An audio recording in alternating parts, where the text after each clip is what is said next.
Fibroid గడ్డలు ఉన్నప్పుడు మెయిన్‌గా ఎందుకు ఇన్‌ఫర్టిలిటీ ఉంటది? అంటే పిల్లలు కలగడంలో ఇబ్బంది ఎందుకు ఉంటది అన్నట్టు మనం చూసుకున్నట్టయితే, ఈ ఫైబ్రాయిడ్ గడ్డలు కొన్నిసార్లు ఏం చేస్తాయి అన్నట్టంటే ట్యూబ్స్‌ని మనకి బ్లాక్ చేసే అవకాశం ఉంటది. కొన్నిసార్లు ఏంటి అంటే ఈ ఫైబ్రాయిడ్ గడ్డలు గర్భసంచిలో ఉండడం వల్ల ఎగ్, స్పెర్మ్ కలవటంలో మనకు ఇబ్బంది ఉండొచ్చు.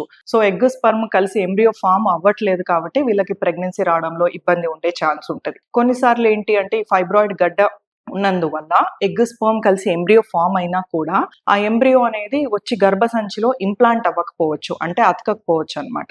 సో, ఈ మల్టిపుల్ రీజన్స్ వల్ల ఫైబ్రాయిడ్ గడ్డలు ఉన్న వాళ్ళలో ఇన్‌ఫర్టిలిటీ ఉండే ఛాన్స్ ఉంటదనమాట. సో, అలా అంటే మనం ఫైబ్రాయిడ్ గడ్డలు ఉన్న వాళ్ళలో అందరిలో ఇన్‌ఫర్టిలిటీ ఉంటదా అంటే, అట్లా ఉండే అవకాశం ఉండదు. చాలా మటుకు ఈ ఫైబ్రాయిడ్ గడ్డల వల్ల సంతాన వైఫల్యత కలగకపోవచ్చు.